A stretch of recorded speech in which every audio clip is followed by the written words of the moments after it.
mampir di channel kami. Jangan lupa klik tombol subscribe, like, comment, and share. Dan jangan lupa klik lonceng notifikasi agar kamu tidak ketinggalan video kita selanjutnya. Hai, halo. Halo. Ada muncul. Udah muncul, iya. Iya, ada Nggak tahu muncul. tadi ngilang di mana. Iya, alhamdulillah. Apa kabarnya Pontianak? Alhamdulillah. Seperti inilah. Alhamdulillah. Pontianak itu Mbak Lydia bukan ya? Iya, Mbak. Kamu kota ya? Saya di Mbak Lydia di PMI. provinsi ya? Kalau Mbak Lydia itu di PMI provinsi, kalau saya di PMI provinsi. kota. Iya. Oh iya, berarti pernah ke Pontianak saya.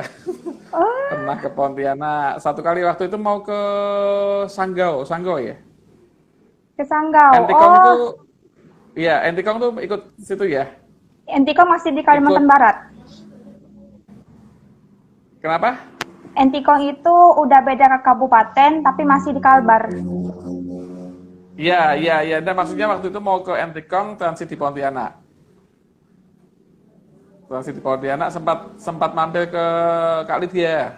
Oh iya, kok Kak Lydia berarti kenal ya? Iya.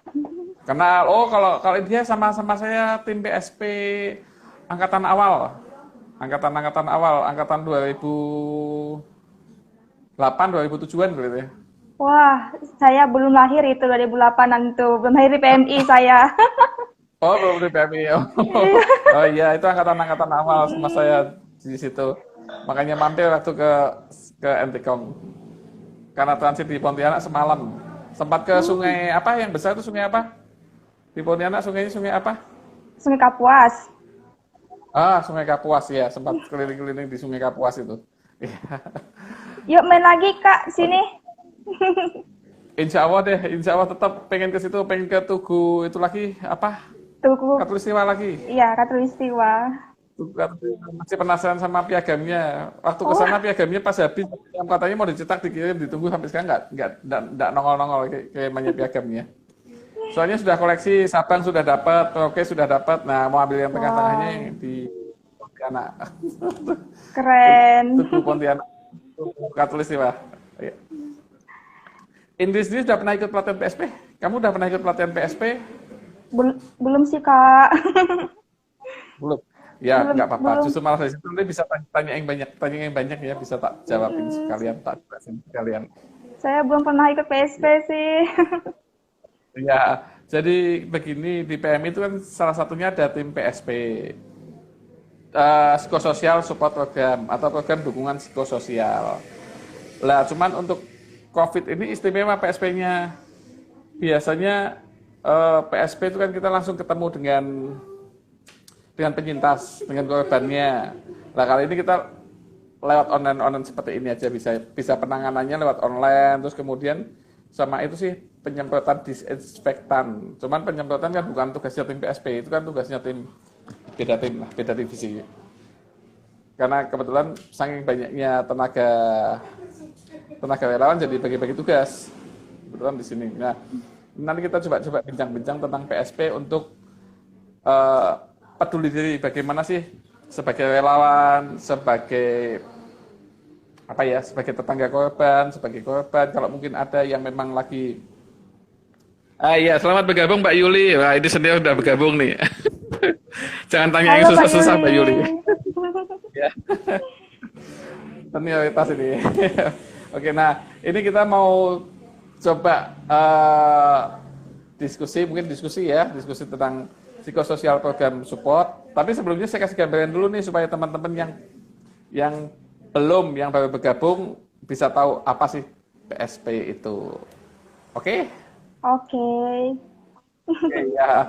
Jadi di PMI di setiap kali fase bencana itu kan banyak divisi yang diterjunkan, semacam spesialisasinya. Selamat bergabung Mbak Nobel. Nah, itu. Ya, ini ada Bang Yos Lalang. Ini PSP lagi mau saya jelaskan ini awal ini. Ini saya mau jelaskan dulu tentang PSP itu apa. Ini saya jelasin tentang PSP. Buat teman-teman yang udah bergabung, nanti kalau mau bertanya boleh bertanya langsung ya. Nanti kita jawab sama-sama ya Mbak Indri ya. Ya. Kita jawab di tengah-tengah, bergabung. Oke, jadi ada macam-macam banyak divisi. Nah, salah satunya divisinya divisi yang namanya PSP atau Psikosocial Support Program. Bahasa Indonesianya dukungan psikososial. Nah, PSP itu inti kegiatannya membantu pemulihan kondisi psikologis atau psikososial korban pasca bencana. Nah, COVID ini kan juga itu hanya bencana yang tidak terlihat. Bencana yang tidak terlihat, tapi justru malah kita nggak bisa menyentuh sama korbannya. Biasanya bencana-bencana tsunami, gempa, bumi, banjir, longsor, dan lain-lain, kita menyentuh langsung korbannya. Justru ini yang bencana yang panjang, jangka waktunya mungkin nggak bisa dideteksi sampai kapan, tapi kita nggak bisa menyentuh, nggak bisa berhubungan langsung dengan penyintas atau korban. Nah, tugasnya PSP itu biasanya membantu pemulihan kondisi psikologis dan psikososial korban-korban yang terdampak pasca bencana. Kegiatannya meliputi apa? PSP itu istimewa, Mbak. Istimewanya begini, kalau tim-tim dari divisi lain, itu kalau mau tugas ke suatu lokasi sudah punya modal. Sudah punya senjata, punya amunisi. Semacam contohnya misal kayak tim DU, jelas datang ke lokasi manapun, bencana apapun yang dibawa perlengkapan masak dan kebutuhan masaknya. Maksudnya yang mau dimasak, yang mau diolah, yang mau dibagikan itu tim DU. Tim asesmen sudah jelas, laptop, buku, kertas, pulpen, dan lain-lain.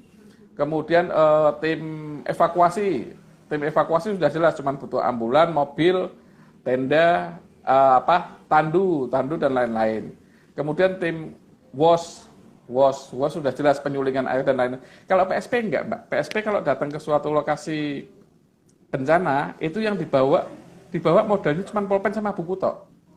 Karena kita nanti membantu atau menolongnya apa yang dibutuhkan oleh masyarakat setempat. Bukan kita yang buat planning, enggak bisa kita buat planning. Itu sudah berkali-kali enggak bisa seperti itu. Karena kita membantunya kan memulihkan kondisi kehidupan sosial masyarakat. Nah, kehidupannya mereka setempat itu seperti apa? Itu yang kita pulihkan.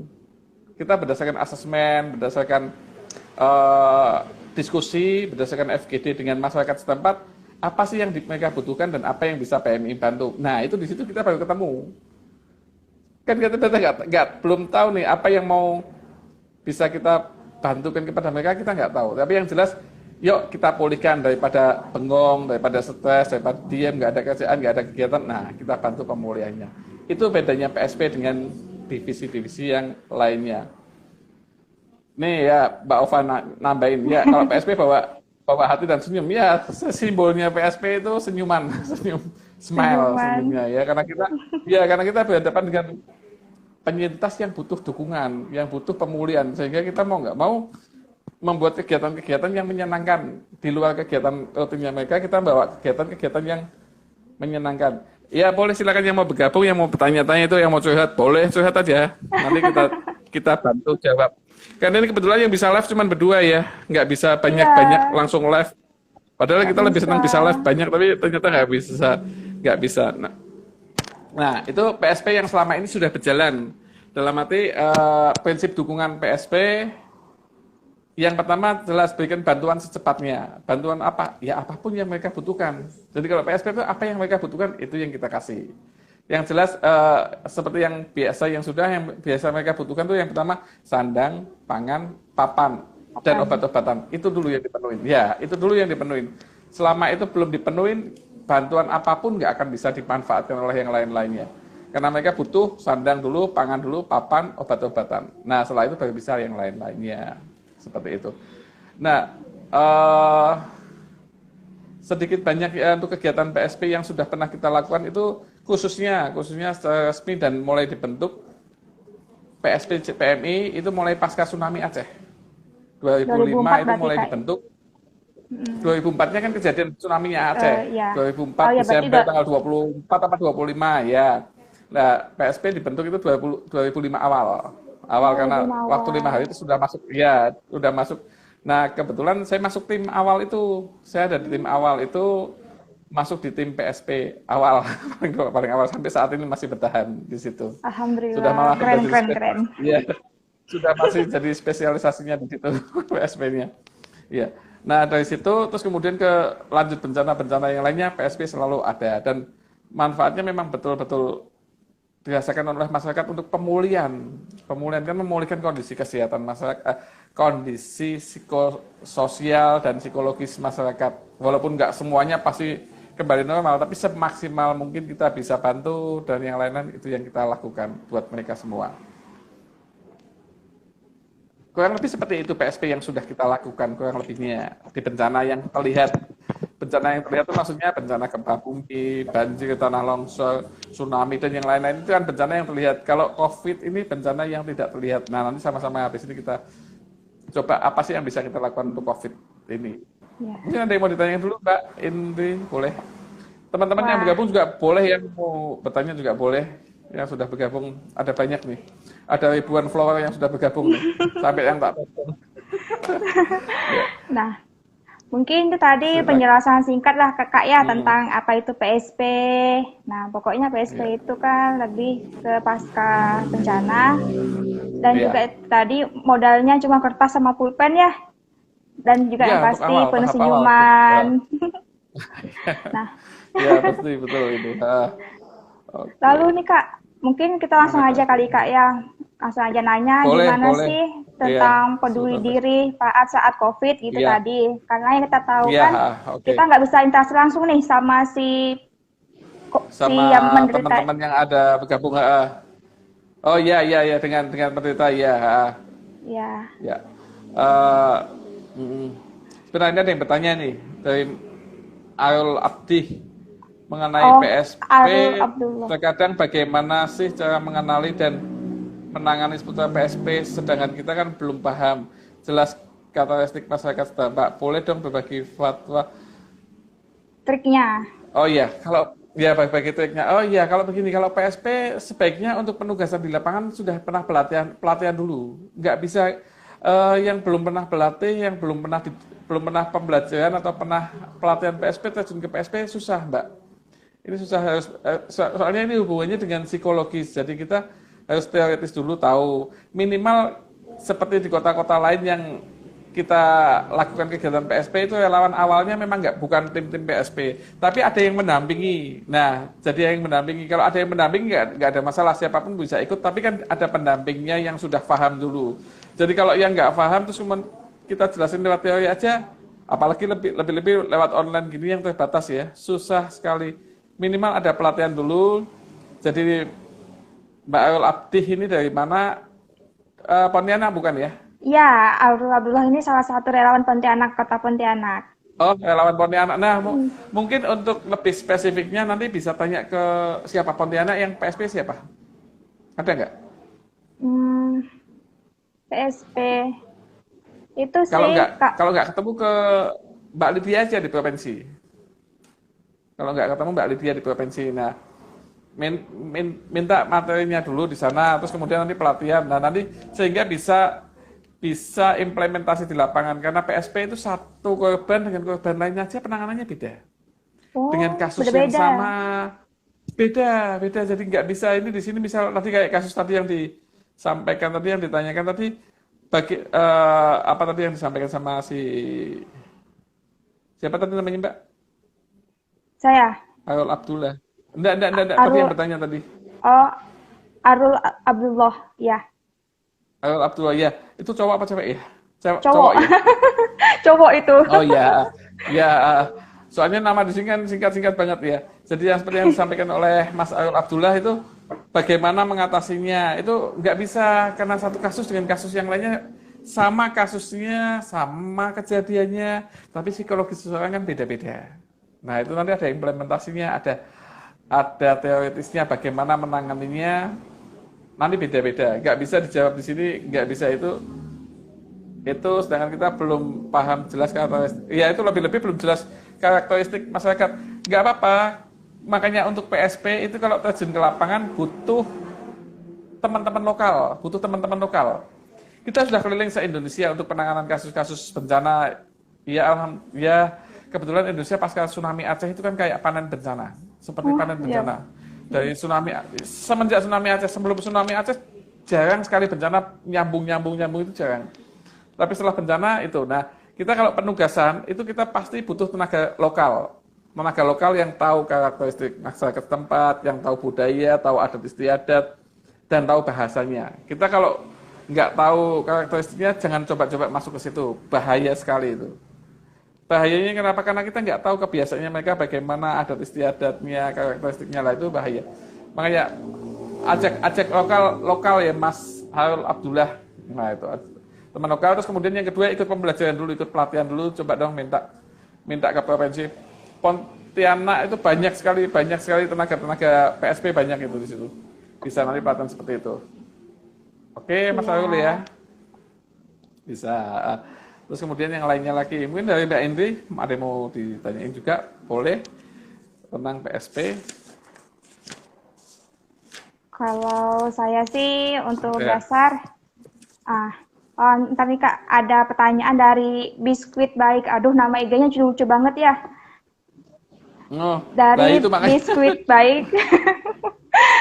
Biskuit. Itu Biskuit Baik itu biasanya ini Lombok. Baik itu nama semacam kayak nama marga. Mana sih Biskuit Baik? Iya, mohon Biskuit Baik memperkenalkan dirinya. Nah, jadi ini Kak, Biskuit Baik ini bertanya, jadi saat kita bertugas untuk PSP, mesti didampingi oleh orang setempat ya, Mas? Masih didampingi oleh setempat? Iya, wajib itu didampingi setempat.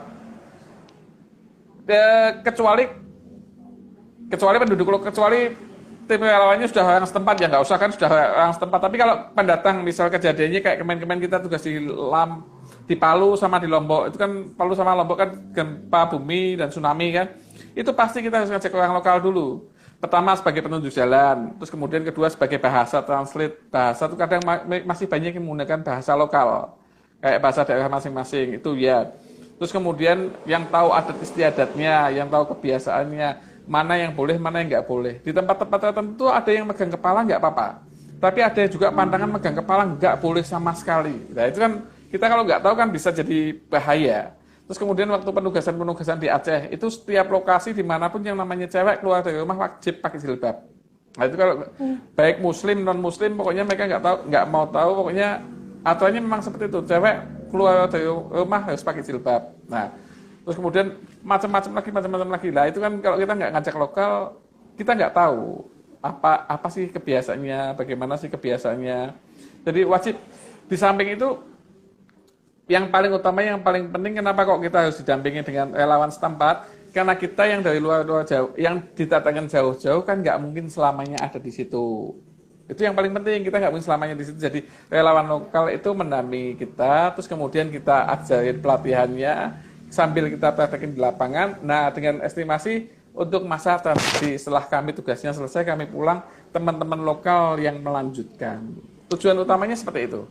Di samping tadi ya, sudah. Tujuan yang paling penting itu regenerasi. Kami pulang, PSP masih bisa berjalan. Itu hampir semua lokasi kejadian yang terakhir di Palu dan di Lombok, kita pulang saat ini. Tapi teman-teman relawan PSP masih berjalan. Karena mereka sudah bisa semua, sudah tahu, sudah kita bekali pelatihan, dan yang lain-lain. Ini Baik, ini kelihatannya dari Lombok. Ini nama Baik, ini nama Lombok. Nama marga cewek-cewek Lombok ini biasanya. Benar, ya, berarti memang harus ada anak lokal juga sih. Iya, soalnya kan wajib, kita nggak tahu, takutnya kita salah tingkah malah bikin marah segala macam gitu ya Mas ya, kalau misalnya kita tahu adatnya. Betul Mas, itu. Ini ada 3 orang yang bertanya, tapi kayaknya bisa digabungin deh jadi satu ya. Oh iya. Nah, ini yaitu yang pertama, yaitu Mbak Dinda Nurul, itu juga relawan PMI Kota, Mas. Oh, Kota Pontianak, Kota Pontianak ya? Iya, jadi ada pertanyaan dari Mbak Dinda, Mas Lulu, dan Mas Arul lagi, itu bertanya tentang saat pandemi ini dari bidang PSP, yang mana yang harus menjadi concern utama dalam program PSP? Masyarakat terdampak, atau pasien, atau keluarga pasien? Nah, sama juga untuk menangani stigma nih Mas, sambil kan COVID ini kan banyak banget nih stigma yang muncul gitu kan. Nah, itu gimana sih Mas cara menangani stigma seperti itu? Ya, oke. Yang mana dulu nih yang jawab nih? Yang stigma dulu apa yang tadi nih? Oke, yang stigma ya, stigma dulu yang Ya. bisa cepat dijawabnya. Stigma COVID-19 ini sama dengan stigma AIDS, itu bahaya. Dalam arti sama penderita AIDS itu kan selalu dimusuhi, dikucilkan, dibuang, dijauhin, dan yang lain-lain. Nah, COVID saat ini yang sebagian besar masyarakat kita kan masih seperti itu. Masih ada yang keluarga, sebetulnya harusnya maksudnya pemerintah, maksudnya kesehatan itu diisolasi, bukan dikucilkan. Beda kata-kata diisolasi dan dikucilkan, walaupun sama-sama dipisah ya.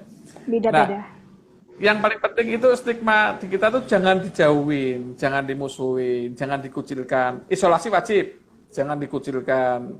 Terus kemudian tetap dibantu, tetap disupport. Karena sebetulnya penderita AIDS dan penderita COVID atau corona itu kan sebetulnya mereka butuh imun untuk kembali stabil, naik lagi imunnya, daya tahan tubuhnya kembali lagi. Itu mereka cepat kembali lagi kalau jiwanya tenang, banyak yang mendukung, banyak yang menyupport. Kan seperti itu, kita lihat di televisi-televisi pun seperti itu. Nah, jadi intinya ya jangan diskriminasi, jangan jauhi penyakitnya, jangan jauhi pasiennya. Nah, itu yang paling penting. Sama seperti AIDS.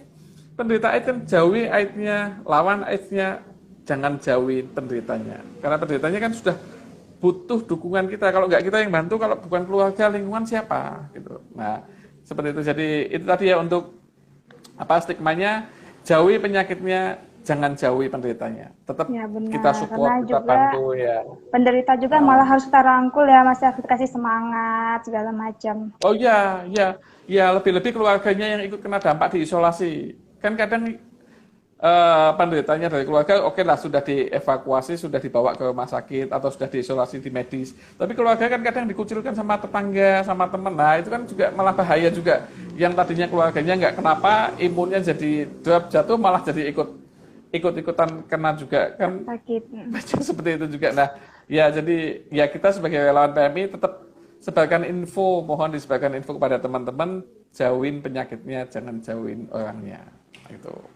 Gitu. Semboyannya tetap sama dengan semboyan AIDS seperti itu. Sama dengan AIDS ya. Nah, lalu nih Mas, untuk lebih urgent atau lebih utama yang kita kasih bidang PSP ini itu lebih ke pasien, masyarakat atau gitu? Keluarga, ya, yang lebih utamanya. Ya, sama seperti untuk kasus-kasus yang lainnya bahwa kasus COVID ini kan kasus medis, sehingga kita nggak boleh berhubungan, nggak boleh nggak boleh berhubungan dekat, nggak boleh kontak dengan pasien. Nah, itu kan berarti kita nggak bisa, pasien sudah bukan bidang kita, pasien itu hubungannya medis. Kita sudah nggak bisa ngapa-ngapain dengan pasien, bukan tugasnya PMI, bukan tugasnya relawan PMI. Kecuali pasiennya sudah kembali sembuh, dinyatakan sembuh, sudah pulang. Nah, itu kita kasih dukungan support bahwa sudah nggak apa-apa, boleh. Tapi selama pasiennya masih dalam positif, masih dalam hal, maksudnya masih dinyatakan ini positif infeksi, kita nggak bisa. Itu bukan tugas kita medis, itu tugas medis. Sama seperti kasus P3K. Kecelakaan sudah sampai rumah sakit, sudah kita lepas tangan. Bukan tugas kita, bukan wewenang kita untuk sampai membantu pemulihan tulang yang patah, membantu yang lain-lain, kan enggak seperti itu. Nah, terus kemudian saat ini apa yang bisa kita lakukan untuk yang lain? Jelas ke keluarga pasien, itu kita bisa, PSP bisa masuk ke situ. Tapi kan tetap jaga jarak, nggak boleh, kita nggak bisa, makanya ini untuk kasus COVID ini, bencananya nggak terlihat, tapi kita harus membantu, tapi kita nggak boleh ketemu, nggak bisa komunikasi bisa lah. Kita satu-satunya bantu apa? Lewat via HP ini, via HP, via online, dan yang lain-lain kita kasih dukungan, kita kasih motivasi, kita kasih support. Itu PSP. Dalam arti mungkin sambil kita tanya apa sih keluhannya, apa yang dibutuhkan. Siapa tahu mereka sama di lingkungannya masyarakat setempat mereka dikucilkan. Nah, kita PSP, kita PMI bisa datang ke masyarakat setempat di situ, bisa ngasih masukan bahwa ini sebaiknya jangan dikucilkan. Karena mereka kan sebagai tetangga, tetap tetangga itu yang paling dekat dengan mereka. Nah, kita masuk ke situ, masuk ke tetangganya, masuk ke tokoh-tokoh kampung, tokoh-tokoh agama yang dituakan di situ. Nah, kita supportnya ke situ. Sama siapa tahu mereka mungkin belum dapat bantuan sembako, PMI punya, kita bisa kasih sambil kita ingatkan kepada masyarakat setempat bahwa mereka tolong dibantu supaya lebih cepat proses pemulihannya. Karena kalau mereka pulih, kehidupan bermasyarakat pun kan juga lebih cepat pulih juga. karena selama mereka masih isolasi, satu kampung saat ini masih kena juga semuanya. Jadi yang bisa kita lakukan kepada keluarga pasien, kepada pasien yang sudah dinyatakan sembuh, sudah dinyatakan pulih, boleh pulang, nah itu PSBB bisa masuk. Tugas kita ngasih motivasi bahwa mereka sudah baik-baik aja, jaga kondisi, terus kemudian sama seperti yang lain-lainnya, makan dan itu yang istirahat yang cukup, vitamin, terus kemudian olahraga dan yang lain-lain. Nah, seperti itulah itu yang bisa kita lakukan. Sebetulnya mereka sudah tahu, tapi kita mengingatkan seperti itu aja. Nah, seperti itu yang bisa kita lakukan untuk PSP. Berarti ini ya, berarti pun cara kita untuk ngasih mereka semangat segala macam itu lewat via HP gitu ya, via WhatsApp mungkin. Iya, seperti itu. Karena memang kita kan nggak boleh jaga jarak lah istilahnya. Kita kan harus jaga jarak, nggak boleh deket. Bahkan istilahnya tetangga yang mau ngasihkan bantuan pun diletakkan di depan rumah atau di pagar, terus kemudian pergi baru diambil sama yang punya rumah. Kan nggak boleh, karena ini memang penyakitnya penyakit menular yang nggak kelihatan, penyakit menular yang nggak ada wujudnya tapi bisa menularkan dengan cara-cara yang kita nggak tahu seperti itu. Nah, jadi kita komunikasinya via HP, kita komunikasi via online, kan kita nanti mungkin di wilayah mana bisa dong dimintain sama tetangganya nomor HP-nya berapa yang bersangkutan. Nah, kita minta ke keluarganya. Nah, kita komunikasi dengan keluarga tetap via HP, via online, makanya ini. Dan bantuannya yang kita berikan ya via online seperti ini, contohnya kurang lebih misal seperti ini, dengan video call lah, atau dengan telepon. Terus kemudian apa sih yang mereka butuhkan, dukungan apa yang mereka mau, yang mereka inginkan. Nah, itu di situ nanti kita masuk. PSP bisa masuknya di situ dalam kondisi COVID seperti ini. Untuk pasien kita nggak bisa sama sekali sebelum, kan itu sudah medis. Iya benar. Yang kita kuatkan keluarganya, tetangganya, tetangga kampung itu nomor satu juga. Kenapa mereka yang ada di lingkungannya di situ itu yang harus kita kuatkan. Kita yakinkan mereka untuk menyupport apabila ada salah satu yang anggota masyarakatnya terdampak terkena di situ. Itu sasaran kita di situ. Memberikan yang lain-lain. Tentang stigma tadi sudah ya. Tentang stigma tadi sudah dari Lulu. Ya, stigma tadi sudah. Ada lagi nih. Oh ya, ini dari Mas Abdullah tadi. Lalu seputar COVID ini, Mas, bagaimana cara menangani stigma masyarakat kepada keluarga? Oh ya, sama stigma tadi ya. Stigma ya, memang sama. Itu salah satunya mungkin PMI bisa masuk. Kalau memang ada stigma di situ, ya kita sosialisasi stigma bahwa jangan jauhin orangnya. Bantu, dukung. Tokoh-tokoh masyarakat di situ harus bantu, harus dukung. Karena kalau enggak, mereka juga nggak bisa, karena mereka udah nggak boleh keluar rumah, keluar kampung nggak boleh, belanja nggak bisa, bekerja nggak bisa. Kalau nggak tetangga kampung yang bantu siapa? Ya, siapa PMI lagi? mungkin kita mungkin bisa bantu, ya sebisa PMI bisa bantu. Cuman kan lebih dekat ke tetangga seperti itu. Karena juga yang terdekat juga pasti tangga ya Mas ya, yang terdekatnya. Iya, tetangga. Saudara belum tentu dekat lingkungannya. Kan saudara kadang namanya jauh-jauh. Yang paling dekat ya tetangga itu tadi. Tetangga itu. Oh ya, ini selamat bergabung yang baru bergabung. Banyak nih yang baru bergabung. Ada Pak Dekres dari Lampung baru bergabung ya. Itu senior PSP juga itu. Ya. Dan yang lain-lain nih banyak yang baru bergabung ya. Lalu di saat pandemi seperti ini kita tidak bisa, ini dari Baik lagi ini, biskuit Baik ya.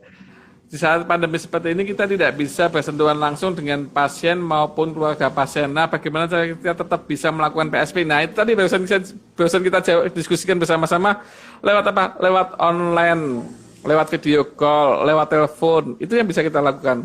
Dalam arti kita tanyakan apa sih yang dibutuhkan, apa sih yang istilahnya mereka apa yang bisa kita bantu. Kadang dengan komunikasi aja mereka sudah lebih nyaman seperti itu. Yang penting tetap tadi jaga jarak, terus kemudian jaga kesehatan dan yang lain-lainnya. Oke, ada lagi nggak ini? Mungkin ini ada nih Kak dari si Lulu. Wah. Oh Lulu. Yang ujung ini dia bertanya kalau diri kita yang terinfeksi. Ya. Nah, itu bagaimana mensupport diri kita sendiri, diri kita. Oh ya. Kalau kita yang sudah positif, jelas kita harus ke medis dulu. Pertama itu ke medis dulu. Nah, kemudian bagaimana kita menyupport, ini berdasarkan pengalaman teman-teman yang mantan penderita sudah sembuh, itu rata-rata mereka bisa cepat pulih asal imunnya naik. Kalau imunnya naik itu penyakitnya, virusnya kan cepat dilawan oleh imun masing-masing. Nah, itu yang sudah Pak tadi pola hidup sehat. Rata-rata sebagian besar menjawabnya di samping obat-obatan dari medis. Kalau sudah positif kan harus tetap harus penanganan medis. Yang sudah itu pola hidup sehat, makanan bergizi, bervitamin, terus kemudian istirahat yang cukup, olahraga di tempat terbuka, atau mungkin di tempat tertutup pun juga nggak apa-apa di dalam gedung. Terus kemudian olahraga di tempat, apalagi tadi? Kalau masih positif kan berarti nggak bisa kemana-mana, dalam arti cuci tangan pun juga secukupnya, karena kan nggak bisa kemana-mana, nggak ketemu dengan siapa-siapa, ketemu juga dengan medis juga, kecuali mungkin isolasi mandiri ya. Kalau sudah mulai gejala positif tapi nggak mau ke medis karena takut sekali, ya isolasi mandiri itu tadi, dalam arti di rumah tetap ya masukkan gizinya, ditambahin vitaminnya, buah-buahan, sayuran, terus kemudian olahraga, terus kemudian pikirannya dibuat yang ringan, jangan kalau pikirannya terlalu takut, terlalu apa ya, bahasa Indonesianya sepanang itu apa ya, terlalu paranoid ya, mungkin ya, paranoid. Ya terlalu banyak, terlalu takut, terlalu membebani, itu malah imunnya nggak naik-naik. Jadi intinya berpikir positif bahwa kita bisa sembuh, kita bisa kembali lagi. Rata-rata yang pernah sembuh seperti itu, yang sudah sembuh maksudnya bukan pernah, yang sudah sembuh rata-rata berpikiran positif, terus kemudian dibuat happy, dibuat santai, dibuat tenang di lokasi isolasi, itu cepat sekali untuk kembali pemulihannya seperti itu. Oke. Itu tadi langkah apa yang ditanyakan sama Pak Ik tadi ya. Jadi pemulihan seperti itu. Yang lalang tadi sudah ya, selalang. Apa ciri-ciri PSP atau langkah-langkah PSP selama masa pandemi? Nggak ada ciri-cirinya ya PSP sama masa ini. Nah, Ininya seperti itu. PSP cuma bisa melakukan dukungan kegiatan psikososialnya lewat online, video call, telepon, itu aja. Mengunjungi keluarga yang sudah dinyatakan sembuh boleh. Teman-teman di PMI di Jogja itu ada di salah satunya kelihatannya kalau nggak salah di Bantul. Mengunjungi keluarga pasien yang sudah dinyatakan sembuh, datang membawakan bunga, membawakan buah-buahan semacam kayak ucapan selamat kembali ke rumah. Itu kan bagus sekali motivasinya, meyakinkan mereka bahwa sudah baik-baik aja saat ini. Itu bisa juga seperti itu. Jadi macam-macam lah. Tapi kalau ciri-cirinya nggak ada seperti itu. oh iya. Oke. Dan Ini ada ini, Mas Suryo Bayetno, izin bertanya nih Mas, kira-kira bantuan PSP apa sih yang dapat diberikan kepada keluarga pasien yang terdampak? Nah, sudah kita bahas, bantuan yang bisa kita berikan tadi, pertama menyupport, mendukung, terus kemudian memberikan bantuan yang mungkin dibutuhkan, semacam mungkin mereka butuh sembako lah, butuh dukungan, butuh kegiatan, butuh ini, ya kita lakukan aja lah, apa yang bisa kita bantu seperti itu. Jadi kita membantunya apa yang mereka butuhkan ya, apa yang kita butuhkan, ini PSP loh, beda divisi beda loh, ini kita bahas PSP ya, beda divisi beda penanganannya. Kalau semacam kayak divisi logistik, sudah mereka pokoknya nggak butuh asal dikirimin sembako, dikirimin kebutuhan ini lah, itu namanya logistik. Kalau beda divisi kan beda lah. Kalau kita tanya dulu, mereka butuhnya apa sih? Oh, saya cuma butuh curhat ya, butuh teman yang ada telepon, ada yang bisa diajak bincang-bincang, ada bercanda. Nah, itu kadang seperti itu. Kita bisa lah kita lakukan seperti itu. Nah, itu yang bisa terdampak seperti itu dengan keluarga dan pasien. Pasien pun kita bisa komunikasi selama diizinkan. Pegang HP kan boleh pegang HP pasien. Pegang HP. Nah, komunikasi aja lewat situ, nggak apa-apa. Cuman untuk ketemu langsung nggak bisa. Nggak boleh Mas ya, ketemu langsung kecuali kalau udah sembuh gitu ya. Iya, sudah dinyatakan sembuh. Itu pun kita ketemu pun tetap pakai APD ya. Kita pakai APD, teman-teman pakai APD. Ya, pakai APD standar, tapi bukan APD yang lengkap banget. Pakai APD standar itu masker sama sarung tangan. Minimal kan itu, masker sama sarung tangan. Minimal seperti itu.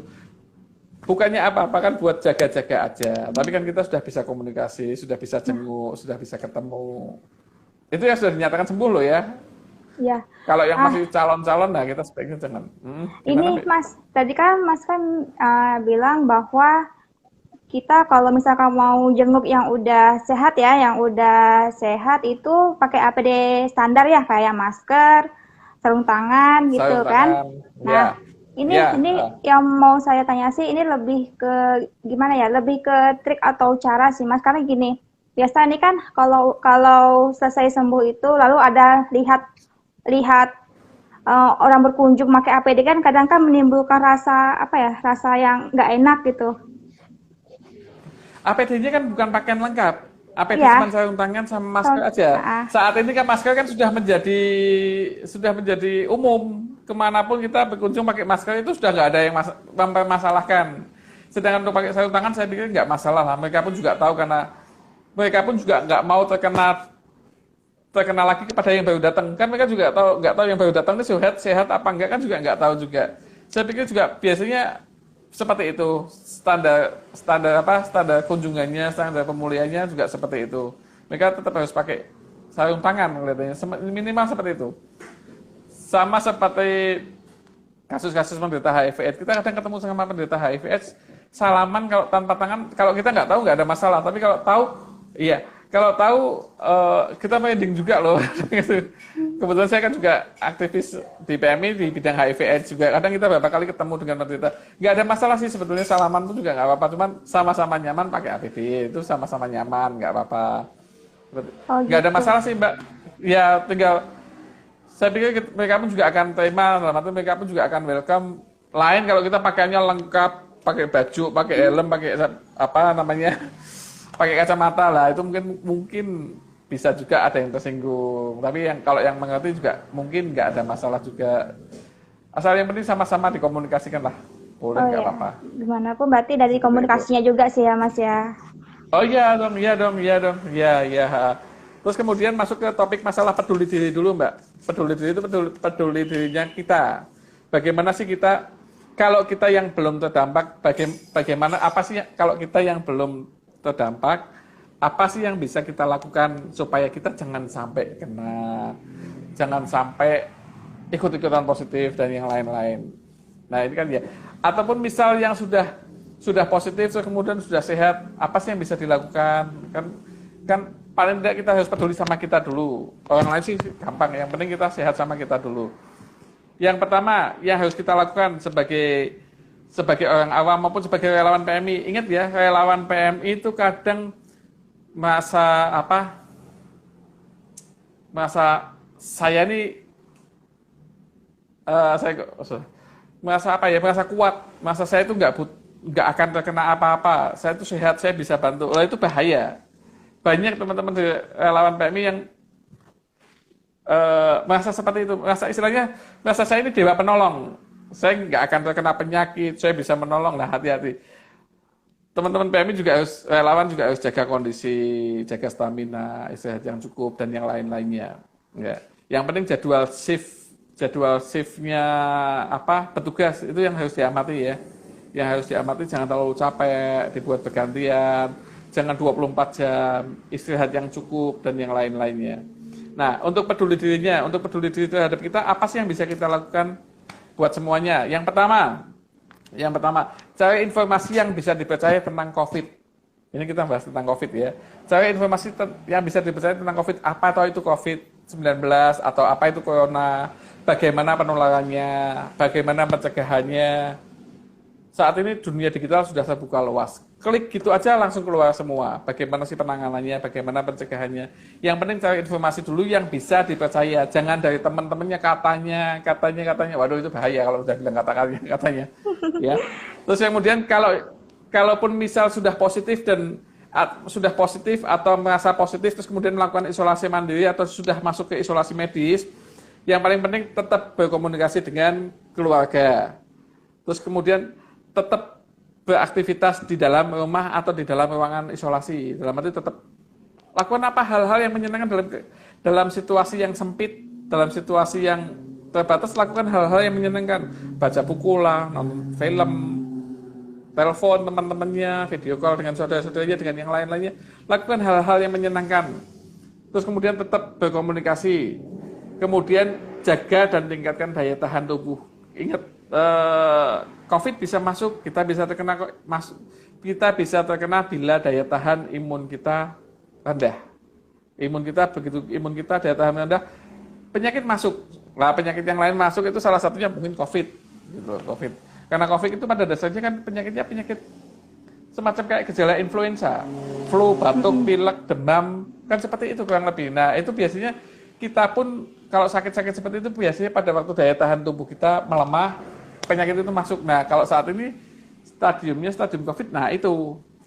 Terus kemudian selanjutnya berpikir positif dan optimis. Positif itu maksudnya kita bisa sehat.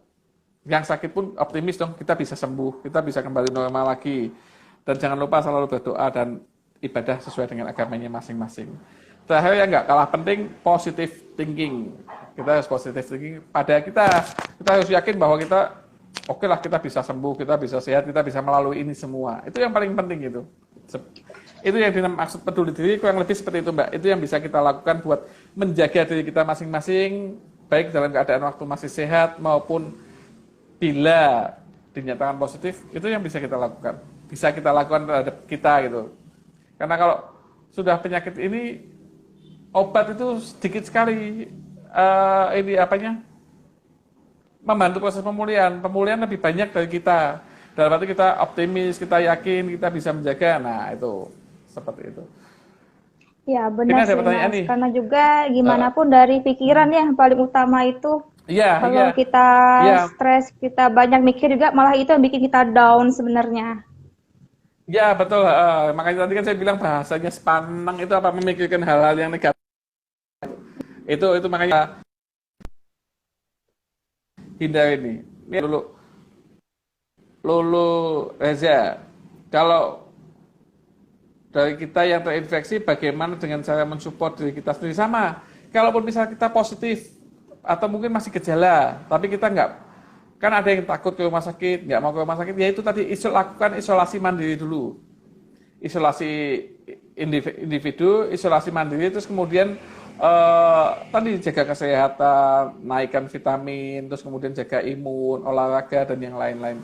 Seperti itu. Tetap, tapi yang paling penting tadi ya Mbak Indi ya, berpikir positif, positive thinking, terus kemudian tetap optimis dan yang lain-lainnya. Nah, juga itu, Mbak Lulu, dan juga untuk teman-teman terutama teman-teman relawan juga harus sadar diri ya Mas dengan diri sendiri. Terkadang mereka ini suka dibilangin, kata aku bisa kok, aku sanggup. Nanti tahu-tahu down gitu. Tahu-tahu down ya. Itu banyak kita temuin dalam penugasan-penugasan di lapangan, Mbak. Kalau kita pas lagi tugas di suatu bencana, itu hampir tiap lokasi bencana teman-teman relawan PMI itu merasa dirinya dewa. Itu jeleknya di situ. Merasa bahwa saya bisa bekerja 24 jam, non-stop, tanpa istirahat, dan yang lain-lainnya. Karena merasa saya dibutuhkan oleh korban untuk selalu standby. Nah itu biasanya kalau kita tim PSP datang ke suatu lokasi bencana, yang kita cek relawan dulu Mbak.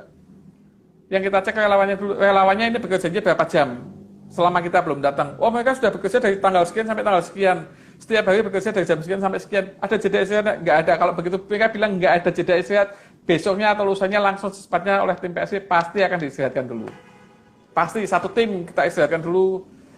Kenapa? Kalau mereka nggak istirahat, tenaganya tadi bisa down, bisa langsung drastis.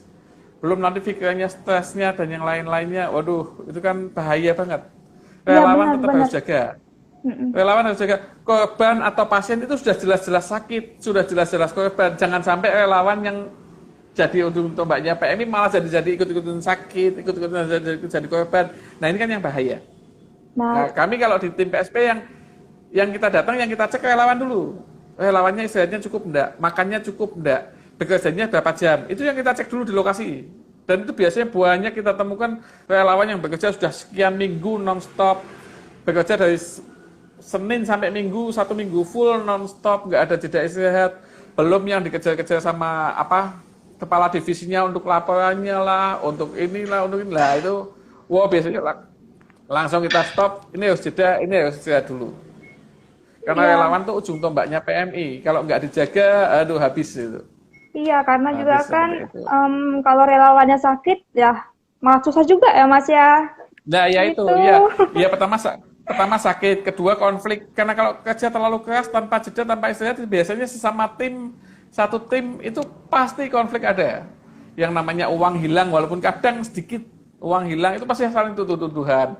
HP hilang, celana hilang, sepatu hilang, itu saling tuduh-tuduhan. Makanya itu biasanya kalau kami PSP datang, kita calling down dulu semua relawan, calling down dulu, kita istirahatkan dulu, kita ajak refreshing dulu, kalau ada masalah kita selesaikan sama-sama dengan diskusi. Oke lah, emosi saat itu, tapi selesai diskusi, masalah selesai. Nah, ini psikologis relawan yang kita bantu pemulihannya dulu, psikologis relawan yang kita selamatkan dulu. Karena PSP tugas utama memang selamatkan relawan dulu, baru kemudian yang lain-lainnya yang bisa kita selamatkan. Relawan itu yang utama Mas ya, pokoknya. Oh iya, di PSP relawan itu nomor satu. Nomor satu yang harus kita datang kemanapun, lihat cek relawan dulu. Kalau relawannya sehat, wah, udah tenang, bantuan pasti akan jalan terus non-stop gitu, seperti itu. Oke. Nah, nanti Mas, ini ada pertanyaan dari Ummu Sakinah 13. Ummu Sakinah 13. Ya. Yang bertanya, Mas, apa tips buat kami ibu-ibu yang punya anak-anak kecil? Oh iya. Berarti Ummu Sakinah ini bukan relawan ya, tapi sebagai masyarakat gitu ya, untuk anak-anak kecil gitu ya. Iya. Ya, masyarakat umum ya. Maksudnya yang ditanyakan kan untuk tips buat anak-anak kecil bagaimana? Ya sama seperti yang sudah tadi. Yang pertama jaga masing-masing. Ini kan berarti peduli diri dulu kan? Masuk peduli diri. Yang penting tadi seperti yang disampaikan penanya Ummu Salamah bahwa yang pertama cari informasi dulu, apa itu COVID-19, apa itu corona. Itu kan apanya dulu, terus kemudian cari penyakitnya seperti apa, terus kemudian penularannya seperti apa, bahayanya seperti apa, dan penanganannya seperti apa. Nanti cari informasi dulu. Kalau sudah ketemu itu kan, kalau gitu apa sih buat anak-anak bagaimana? Nah itu ya mending tetap jaga jarak, jaga aktivitas dulu. Bukannya nggak boleh kumpul-kumpul dengan tetangga kampung, dengan teman-temannya boleh. Cuman kan saat ini harus hati-hati dulu. Ekstra hati-hatinya luar biasa. Yang penting tetap sama, jaga imun, jaga aktivitas. Kemudian apalagi vitamin, sayuran, buah, dan yang lain-lain. Itu aja cukup kok, mungkin bisa kok. Nggak perlu kasih obat-obatan yang lain-lain. Nggak deh kalau untuk anak-anak. Yang penting dijaga aktivitasnya, nggak kumpul-kumpul dengan teman-teman yang nggak kenal, orang-orang yang baru ditemuin. Nggak usah dulu lah, seperti itu. Oke, itu aja ya untuk anak-anak. Ya sama sih sebetulnya anak-anak maupun sama dewasa semuanya sama kok, nggak ada bedanya. Cuman mungkin anak-anak lebih kita awasi karena mereka nggak tahu kumpulnya dengan siapa, temunya dengan siapa. Nah, kalau kita bisa kita bantu ya. Oke, ini banyak yang baru bergabung nih. Banyak ya, salam kenal dari PMI Kota. Ada Mas Yugo. Iya, Mas Yugo dari Lombok juga nih. Raden Yugo dari Lombok juga. Terus kemudian, ya banyak banget nih yang baru bergabung. Mas Dinda, ya, Dinda nih, ya sesama relawan harus jaga stamina, kesehatan, dan hati. Oh, betul ini. Betul banget. Ya, betul banget. Kalau Mas Yugo ini juga bilang kemarin sempat drop karena jalani tugas. Nah, tugasnya kan tadi, tugas dijaga. Kalau kondisi fisik, buat relawan ya, kalau kondisi fisiknya memang sudah capek, off dong, istirahat dong. Bilang sama kepala markasnya, bilang sama komandan lapangan, sama tim pencari tugas bahwa ini saya capek, saya nggak cukup, saya harus istirahat. Nah, seperti itu. Nah. Ini ada usul juga dari Novi Sri Hadayani. Vitamin yang cukup, Mas. Ya, bagus itu memang ya. Relawan harus diperhatikan gizinya. Gizinya. Oke. Ya, itu tadi. Ya, terus kemudian. Ya, ada lagi yang lainnya, semangat Mas Aden ini udah.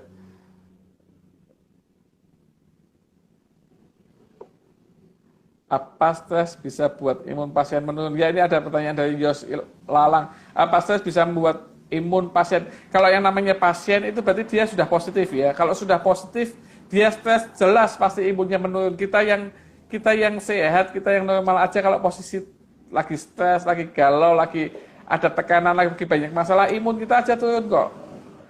Lebih-lebih yang dinamakan pasien, kalau yang namanya pasien ya sudah pasti imunnya menurun. Makanya kan yang penting istilahnya apa, pikiran harus tenang, harus enjoy. Lah itu tinggal keluarga, lingkungan, teman-temannya yang nyupport dong.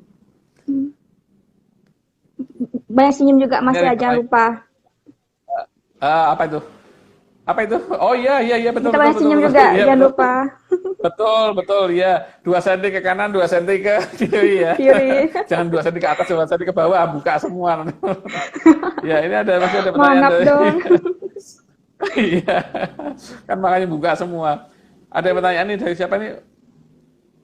Restu, Mas mau tanya pendapat tentang new normal yang diambil pemerintah itu gimana? Aduh, jangan deh kita nggak bahas masalah keputusan pemerintah. Ya itu nanti imbasnya panjang sekali, imbasnya panjang dan itu bukan wewenang kita untuk jawab. Nah kita kalau nggak bisa menjawab jangan jawab, bukan wewenang kita. Udah itu biar aja deh. Yang penting kita ngikutin protokol PMI. PMI-nya bagaimana? Ya udah itu. Karena di PMI mau ngambil kebijakan, ngambil keputusan itu sudah dipikirkan matang-matang oleh pengambil kebijakan. Sedangkan kalau pemerintah, ya pemerintah pun juga sudah macam-macam, sudah punya kebijakan yang sudah diperhitungkan juga untuk pemerintah menetapkan saat ini statusnya normal. Bagaimana kita lihat sambil berjalan sama-sama semua. Mudah-mudahan yang diambil itu semua yang terbaik buat kita semuanya. Ya, oke. Kemudian pertanyaan dari Umi Sakinah. Oh, Umi Sakinah ya tadi sudah jawab ya dari Umi Sakinah. Udah tadi. Ya, oke. Ini yang bergabung banyak banget nih. Yang melihat juga banyak. Selamat bergabung teman-teman. Kalau yang mau bertanya boleh ya. Silakan yang mau bertanya. Boleh. Yang mau butuh informasi ya. Relawan kita kayak Superman. Ya, ini betul. Ini dari Mbak Ova. Bukan kayak Superman. Ya, memang sebagian seperti itu. Kalau nggak kita arahkan, nggak kita kasih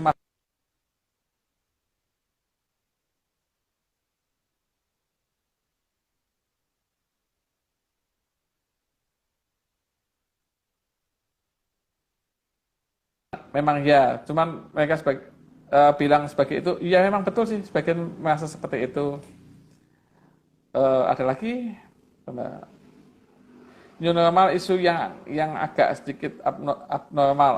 Udah deh, pokoknya kalau yang masalah seperti itu bukan wewenang kita untuk jawab. Ya, terus kemudian, apakah beda langkah peduli diri saat lockdown sama new normal, Mas? Kebetulan saat ini kan lockdown tidak dilakukan di Indonesia, tidak berlaku, jadi kita nggak usah bahas deh. Karena kan itu belum berlaku di sini.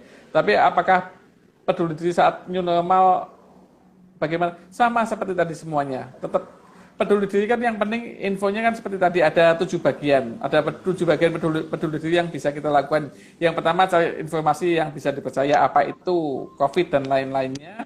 Terus kemudian tetap berkomunikasi dengan keluarga bagi penderita. Tetap beraktivitas di rumah seperti biasa, lakukan hal-hal yang menyenangkan di rumah dan di lingkungan isolasi, jaga dan tingkatkan daya tahan tubuh dengan konsumsi makanan bergizi dan vitamin-vitamin, terus kemudian berpikir positif, selalu berdoa dan beribadah sesuai dengan agamanya masing-masing, terakhir positive thinking, itu yang bisa kita lakukan di situ. Ya, oke. Sesuai protokol kesehatan pastinya, cuman masyarakat banyak yang lah ini. Dari Novi Sri Handayani, mana tadi? Sudah habis. Oh, Novi Sri Handayani. New normal harus sesuai protokol. Harus sesuai protokol kesehatan pastinya. Cuma masyarakat masih banyak yang mengeyel. Susah menjawabnya nih. Susah jawabnya ya. Karena beda pendapat nanti beda. Ada yang satu bilang karena ini harus kebutuhan, harus makan dan yang lain-lain. Sedangkan yang lain bilang jaga kesehatan dan yang lain-lain. Nah, pokoknya intinya lakukan yang terbaik buat kita dan keluarga kita. Itu aja. Oke, Mbak Indri, ada lagi yang mau disampaikan ya. Ingat ya, jauhin penyakitnya, jangan jauhin korbannya. Ya, jauhin penyakitnya. Wah, keren Mas. Banyak ilmu hari ini yang kita dapat. Amin. Mudah-mudahan sedikit banyak bisa buka wawasan kita sama-sama buat teman-teman juga ya dan yang lain-lain. Ada lagi? Baik, Indri. Terakhir nih kelihatannya nih. Ini terakhir nih ada yang pertanyaan dari Uni.